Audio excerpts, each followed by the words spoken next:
Welcome everybody. Week 6, Frank and Yeti Show. Got a whole new list of games. Join with my crew. The always sharp-dressed Frank and my man Brad. He's not biased for any team at all.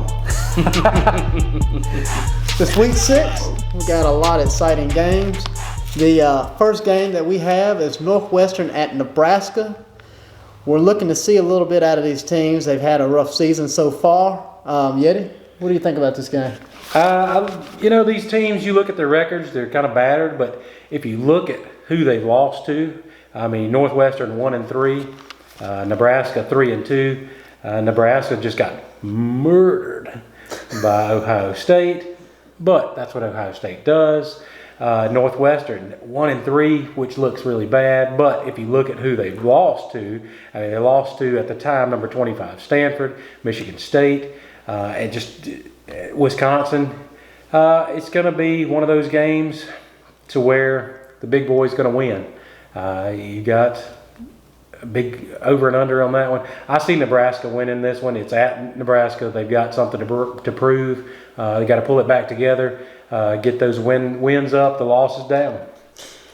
Yeah, coming into this year, Nebraska came in as a top 25 team. I don't know where they got that from. Yeah, you think about what Nebraska used to be, and then you bring in this coach from the other side of the country that did a good job at UCF. He did a great job at UCF. He wore that undefeated title and haven't really had time to recruit your players.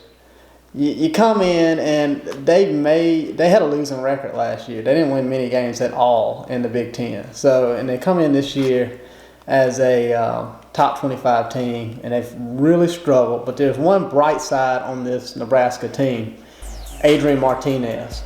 He's 3rd in the Big Ten in passing yards and 6th in the Big Ten in rushing yards. So he's doing it both sides. He's all that in the bag of chips. He has 1,099 yards passing, 7 touchdowns, and on the ground, 315 yards on the ground, 3 touchdowns. He could be the difference maker in this game. The man's going to touch the ball every down. It's up to him whether he's going to run or pass. So, given his skill set, he's definitely the best player on the field in this game, and I like Nebraska for that reason. Also, they're playing at home in Lincoln. Brett? Yeah, I'm kind of the same way. Northwestern's only averaging 15 points per game, and Nebraska's, even after that beatdown yesterday, still averaging 32 points a game. Like you alluded to, Martinez, 1,100-yard passer. He's their leading rusher at 315 yards and a couple touchdowns. I don't see Northwestern hanging around in this game. Maybe make it a good half, but after that, I think home field takes over. And like you said, Martinez, best player on the field. Northwestern ain't going to hang in it. Nebraska favored by 8, over and under on 54.5. Nebraska's going to show out because they're at home. Northwestern's going to try to hang with them, but it's just not going to be there. I'm going to go with the over in the game, 54.5. Nebraska's going to put up 45 easy. Northwestern's going to come in with their 15 average. They'll do it, but it's going to be a blowout. Oh, wow. Come on. Whoa. That's a bold word. Well, just like you said, they were given that top 25 tag, and it's just kind of fizzled. But they've got a coach that's got the skills. But like you say, he's coming in with new players, not the players that he recruited, but he's coming into what's already built and trying to grow with it. So this is his chance at home. Beat up the little guy. Why not? Okay. And remember, Hunter Johnson, the quarterback from Northwestern, has thrown 1 touchdown and 4 picks. Yeah, your balance is not there. So no, Nebraska with the W on this one. Okay. The next game is TCU at Iowa State. A little Big 12 action there. A lot of offense. Sometimes people talk about Big 12's lack of defense. We'll see what these two teams have. Yeti? We've talked about it each week. Every Saturday is a little different. You're not playing the same team every week. You learn, you grow, you change. But not only do you try to get better, but you watch film of what other teams have done. You've got Iowa State coming in 2-2. You've got TCU, the old Horned Frogs, at 3-1. But they are playing at Iowa State Stadium.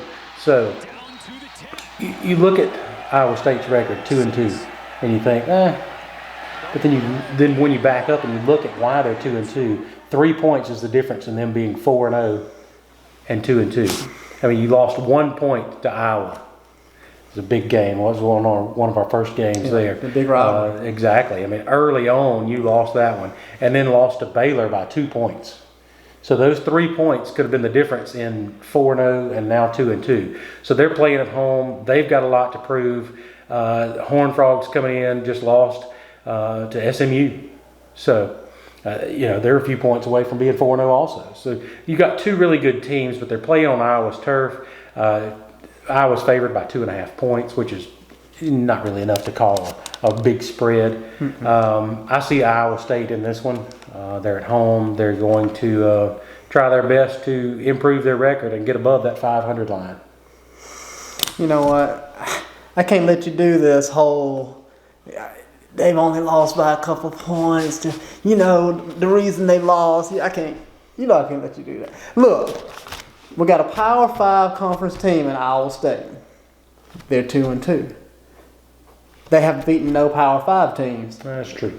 They have lost to both Power 5 teams they played, and the only teams they have beaten is teams that are not Power 5.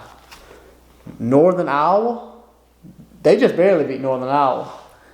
And then Louisiana Monroe is the only victories. Hey, they did beat Louisiana Monroe like a drum. They did beat them like a drum. But you really bad for that Northern Iowa game. You really bad for that one. Yeah. Iowa State. And TCU, they're 3-1. They did lose to their literally crosstown rival, SMU.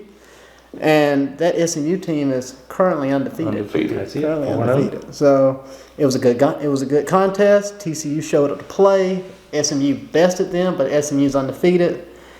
I just can't give the love to Iowa State like my man Yeti here. Iowa State, they may win. I just can't go with you. I can't do it. I'm rolling with TCU in this game. They showed to play every game. They went to Purdue and smoked them out.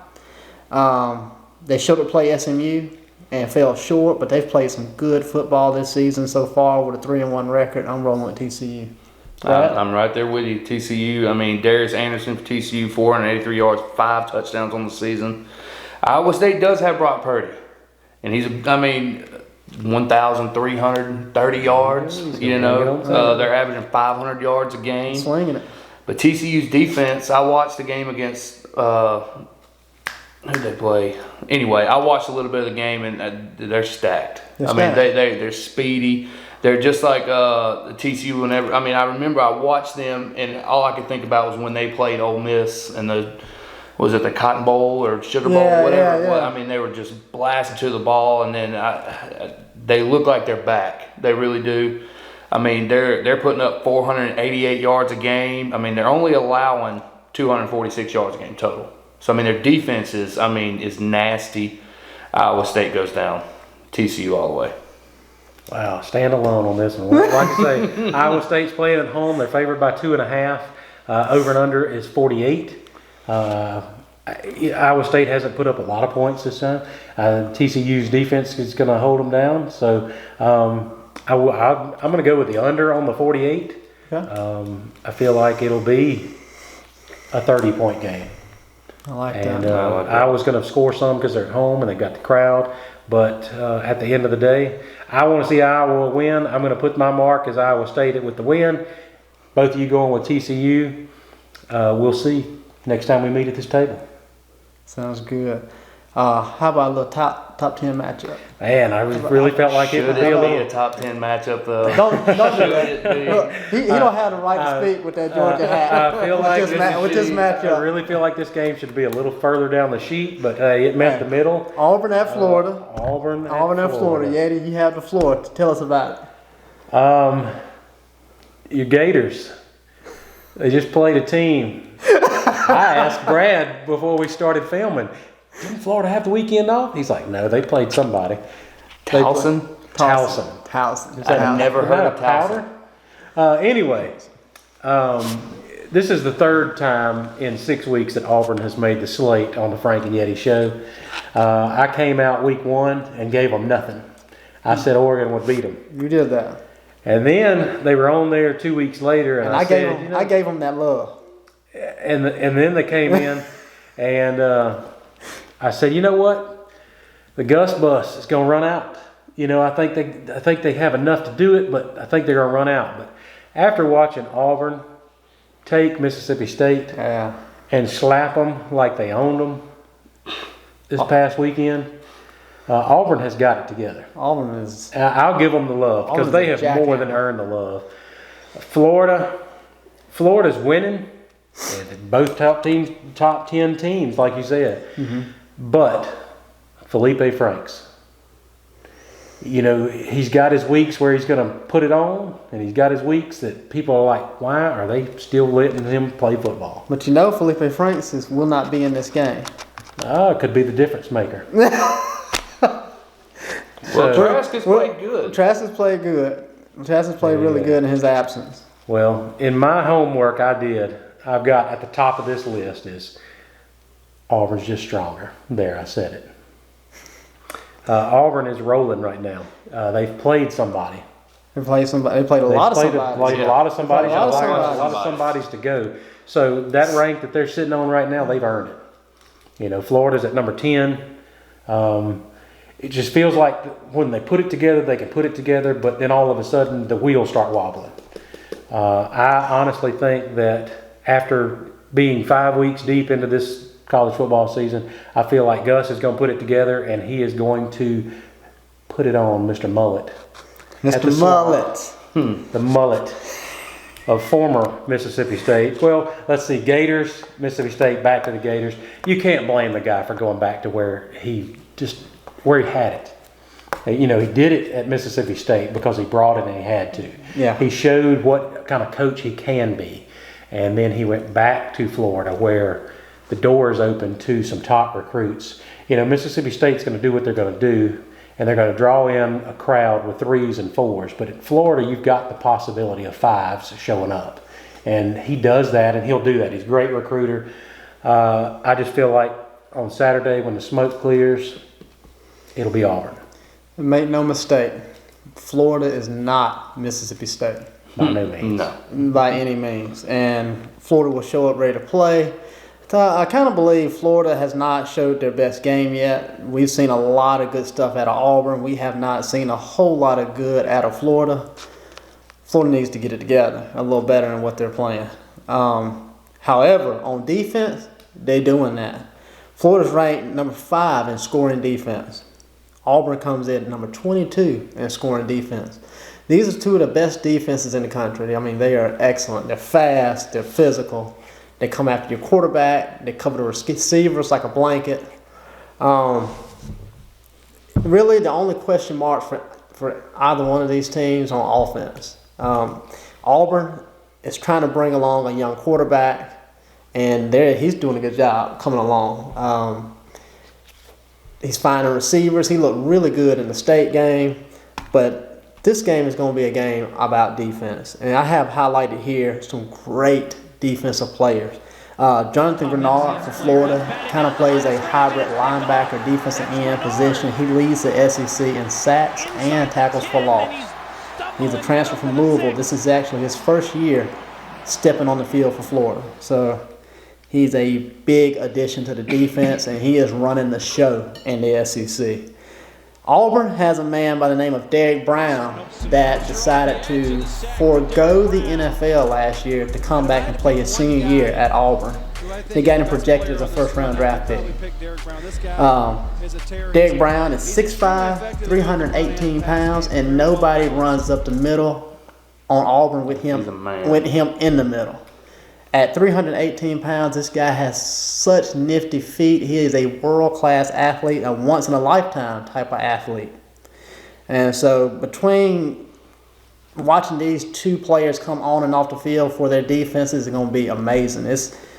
Those players are worth watching. This game is worth watching, literally, for those two players. But hey, I got the Gators. They're at home in Gainesville at the Swamp. Auburn's on the road with a young player. Last week, he was at home, playing against Mississippi State in front of his home people. This week, he'll be in the Swamp. It's a different atmosphere. He's a young kid, and the Gators are going to get after him. So that week he was in College Station. What about the week they were in Dallas? The swamp is not College Station. So I'm rolling with the Gators, and I promise you, A&M defense is not like Florida's either. I got the Gators. Right? Man, look, if I could select, I want both of these teams to lose so bad. When I saw this game was on the docket, the Yeti sent me. I said, you just had to do it to me because I have extreme hate for both of these teams. But man, let me tell you something. Florida has showed me very little. They played a very weak schedule. They played Miami, who, okay, I don't even have to say anything else. They beat Miami. All right, they beat Kentucky. Beat a good, I mean, at the time, everybody thought, oh, yeah, they beat a pretty decent Kentucky team. Okay, Kentucky just went scoreless against South Carolina yesterday. That looked bad. That was very bad, okay? That so, looked really bad. Got beat by Mississippi State. Bo Nix is finding guys. I mean, Schwartz. When that little white son of a gun gets the ball in his hand, dude, he's like greased lightning. I don't know if there's a faster kid on the field. Honestly, he's one of the fastest guys I've ever seen. I mean, that first touchdown he scored against A&M 2 weekends ago was ridiculous. He has track speed. Absolutely, that's what he was. He was a track star. Mm-hmm. He still is. But I mean, Schwartz, Seth Williams, Boobie Whitlow. I mean, they're starting to get it. And Florida's run game is all but non-existent. Mm-hmm. I mean, they really don't even have a good rushing attack like they have. I thought LaMichael Pirine this season would be one of the top rushers in the SEC, and he's way, way far from it. So I've got Auburn covering the 3 points that they're given. I don't think Florida. I mean, home field will probably, like I said, probably keep it in for a half. Yeah, but Auburn's going to run away with it. Bo Nix is getting better and better every week. Yeah, just doing my homework. When this line opened, it opened at 0. Wow. And then after yesterday's game, after Auburn smacked around Mississippi State, and then Florida smacked around Towson, the powder team. Bumped Auburn up 3 points, so I definitely see Auburn covering that 3 and then some. 48 on the over and under. Feel comfortable with that 48? That's kind of a sketchy number, but that's why the people that make the lines make the lines. Yeah, that's sneaky. That's real sneaky. I know Auburn's going to win the game. Excuse me. I feel as if Auburn shall win the game. I think there'll be points scored. Maybe a 21. Florida wins this game. If Florida wins this game, Yeti's going to do the next show without a shirt. I'm up for that. I'm going over on this because I feel like he's doing Florida's a lot of going extra 21, talking about this game. Auburn's going 30, so I think we're going to break 50 on this one. I'm going over in it. There you go. All right. You know what? I want to call this week Military Academy Football Week. That's what we need to call this week. The next game is Tulane at Army. And I'm almost like a closet Army fan. I'm really liking the way they play. I want you to tell me something about this game. And it's Tulane and Army. But, I mean, you think about Army at 3-1. Tulane 3-1. Who'd Army lose to? Michigan in the big house. OT. In overtime. In OT. That's you got guys that, I mean, when you talk about football, you talk about practice. Well, these guys are in military school, and this is a year-round for them. Mm-hmm. So, Tulane 3-1, just lost to Auburn, but Auburn's really a strong team. Tulane came in and just whipped Florida International and Missouri State. Snuck past Houston with a little trickerosity there. That was awesome. It was. Plays I've ever seen. 3-1. So both teams at 3-1, playing at Army. Tulane's favored by 3, but I just feel like the Army boys are going to do it. I've got a friend of mine I grew up with. His son's a backup quarterback, but did see some playing time this last weekend. I think that Army's going to come out and going to do it.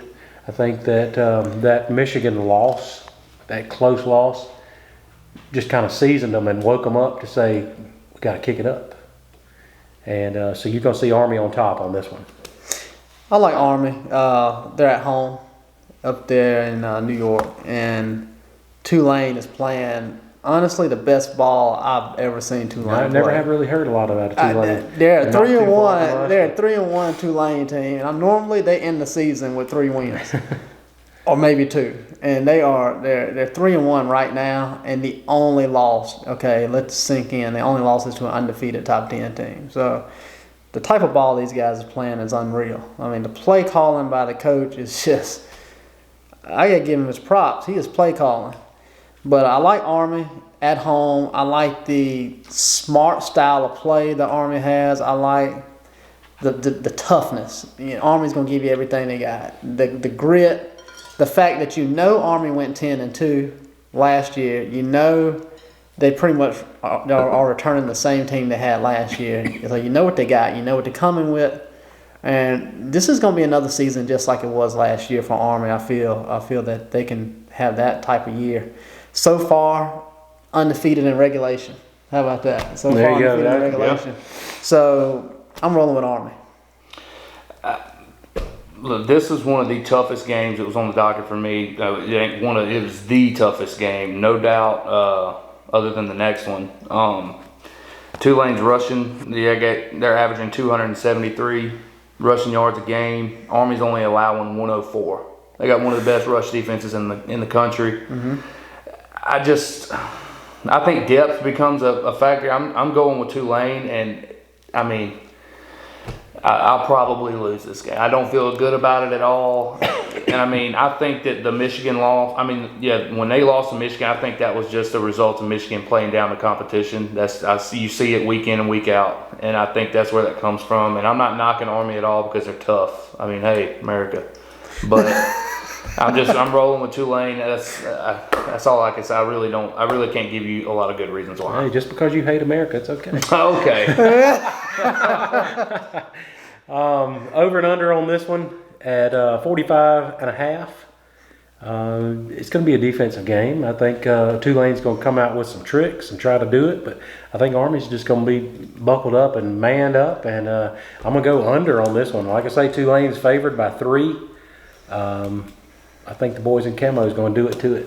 There you go. Now, we had a top 10 game on our list, Auburn at Florida, but they are not our game of the week because our game of the week is Air Force at Navy.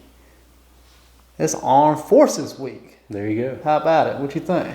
Well, I mean, you got 2 teams here that these kids, and I'll say kids because I'm an old guy, play football as an extra, but have gone to college and not only serve in this country, but have gone to college to up their game, to get into their leadership roles. So we get the joy of watching these guys play football and have these competition games. Later in the season, the big game will be Army-Navy, and that's always a standout game. But you've got 2 military academies here with the Air Force at 3-1 and Navy 2-1. But if you look at the yards between the two, Navy being only played 3 games has almost as many yards as the Air Force does after 4 games. So your Navy quarterback, Malcolm Perry, I mean, not only the quarterback leading with all the yards that the quarterback's throwing and all, but also the leading rusher. Mm-hmm. So this guy is going to come out and do it. Air Force, you've got your yards. Their quarterback, Hammond, there's thrown 4 TDs, but also 2 interceptions. Yeah. So your close numbers there, but they've got a lot of yards. They're doing it in the yards, but I'm going with the Navy in this one. Air Force is favored by 3 in the game, but my brother-in-law was Navy, so I got to go Navy, and I just feel like I got ties to the boys in blue. This game's an interesting game. We're talking about teams that practically mirror each other. They're going to run an option attack. Because they run an option attack, they're going to play very good defensively against the run. Both teams very familiar, very accustomed to the style of offenses that they're going to be playing against, as well as the style of defenses they're going to be playing against, because they see it every day in practice. It's what they do. So the difference maker in this game is probably going to be an interception, a fumble. I mean, I see this game being really, really close. The stats between the 2 quarterbacks, you got Donald Hammond for Air Force, Donald Hammond III for Air Force. Passing yards, 369 passing yards, 4 touchdowns, rushing yards, 135, and 5 touchdowns. Malcolm Perry for Navy, 336 pass yards, 3 touchdowns, 225 rush yards, and 7 touchdowns. When you talk about these type of teams that practically run option the whole game, the most exciting thing about either one of them is always going to be the quarterback play. I mean, the way they handle that ball, putting it in the fullback's belly, pulling it back out, coming around the corner, keeping it or dishing it to the running back, that's the thing of beauty. These two quarterbacks here are some of the best in the country at just that. Air Force beat Colorado, and to me, that is a huge win. You beat a Colorado team that went to Lincoln and beat Nebraska. So, for that reason, they're on the road, but for that reason, I like Air Force. That's my pick. Be that way. I'm with Air Force. Basically, you just said everything I was just about to say. Yeah, I'm rolling with Air Force, and like you said, they're so, statistics-wise, they're so close. That's so close. So close, but that Colorado win, That's a and big it just win. sells it to me. I'm rolling with Air Force, and just like the last game. America, America. I might lose this pick, but It's hey, Amer- One it's way or America. another, you're It's America America either this way. one. Win or lose, Win or America lose, on this one. But Air Force favored by 3, over and under is 52.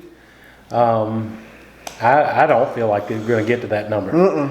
You've got two teams that are going to run the ball. You're going to see some passes in there, but for the most part, you're going to see hard nose, helmet to helmet, hear them pads popping. If you want an action-packed game, this is it. This will be the kind of game my wife says, why can't the ball be neon green so I can keep up with it? Right. You can always keep up with it when it's in the air, but when it's in the man's belly, you got to watch for it. So I'm going under on this game, and it will be a shootout. Awesome. That's it for the Frank and Yeti show. We hope you enjoy the games that's coming up weekend, and we'll see you next time.